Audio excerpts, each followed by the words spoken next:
2020 is the 80th anniversary of Green Lantern, but really that's a milestone for Alan Scott, the original Green Lantern, created in 1940 by Martin Nodell in the pages of All American Comics number 16. Alan has been through a lot of weird stuff over the last 80 years, and I plan to talk about all of it eventually, but right now, the anniversary has me wanting to read some Golden Age Green Lantern comics. Or at least comics that evoke the Golden Age. Green Lantern, Brightest Day, Blackest Night was published in 2002 and then later reprinted with a few other Alan Scott stories in a collection titled JSA Presents Green Lantern. It's written by Stephen T. Siegel with art by John K. Snyder III, and it's a reimagining of the first appearance of the longtime Green Lantern villain Solomon Grundy in All American Comics number 61, published back in 1944. The approach taken to this retelling is interesting because while a lot of new elements were added, the choice was made to keep it as a period piece taking place in 1944. So what we end up with is a 2002 version of 1944 that tries to split the difference between staying faithful to the period while also fleshing out the story for a modern audience. Which might actually have done them a favor because the time period and the overall presentation do help to smooth over some of the problems with the story that I wouldn't be as forgiving of if this was an average contemporary comic book. But this is trying to be a Golden Age story, and I'm willing to meet them on those terms. In the original version of this story, a couple escaped prisoners hide out in the swamp and run into Solomon Grundy, a large zombie-like man with inhuman strength. Grundy kills them before leaving the swamp and becoming the leader of a gang of hobos, yes, yes really, that go on a crime spree, starting with a sporting goods store. Alan Scott happens to be shopping at that store at the time, so Green Lantern shows up to battle Grundy. It doesn't go great, and Alan has to recover at home for a while before heading out to fight Grundy again, forgetting his ring at home. But that's okay because Alan tricks Grundy into being hit by a train.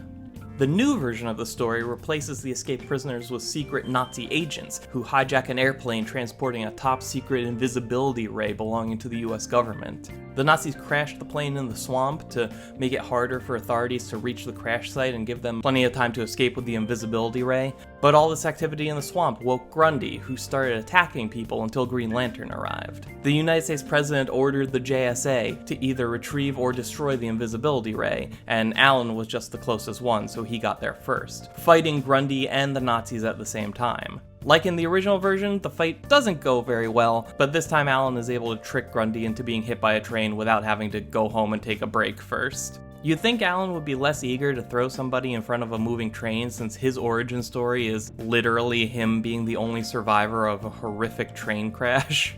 Honestly, all of the new elements give the story a few too many moving parts, without making all of those parts very important, and it makes the whole thing feel too long. We're talking about the secret plans of Nazi sleeper agents, a sci-fi invisibility ray, existential questions about the nature of good and evil, a subplot about the push for gender equality in the workplace, all while giving the supporting cast things to do. All of which buries the lead here since you come to this book to see Green Lantern fight Solomon Grundy. And by the time you pass the halfway point, you're really feeling the length of the story, and weaknesses in the writing start to drag the whole thing down. Things like Alan falling for the paper-thin lie told by a masked zombie, or everyone seemingly forgetting that an invisibility ray isn't a gun that can hurt you. It all feels like they're just extra chaos meant to pad out the length of the book. This story is only 48 pages long, and you could probably shorten it by half and not lose anything important.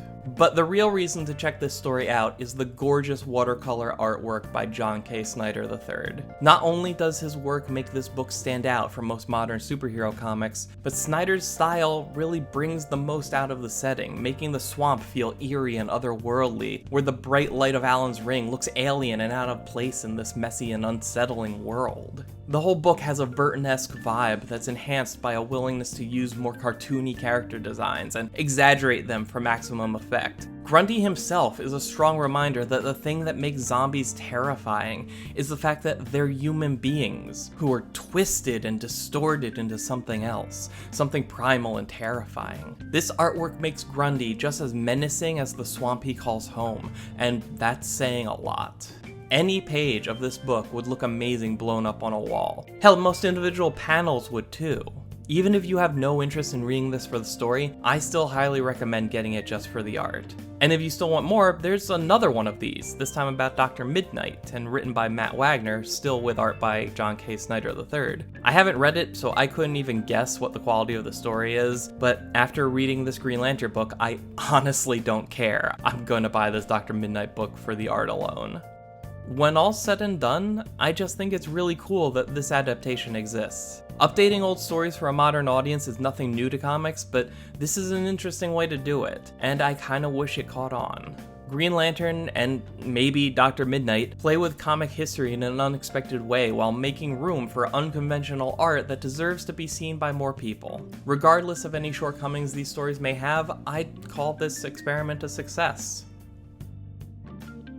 So that's it for this one. Expect a lot more Alan Scott content on this channel before the year is out, this being his 80th anniversary and all, and hopefully now that the character is back in the DC universe again, we'll have some new stories to talk about before too long.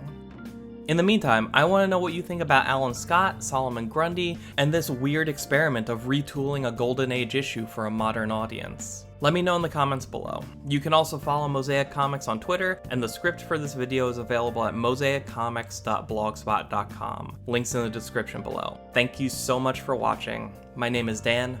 We'll talk again soon.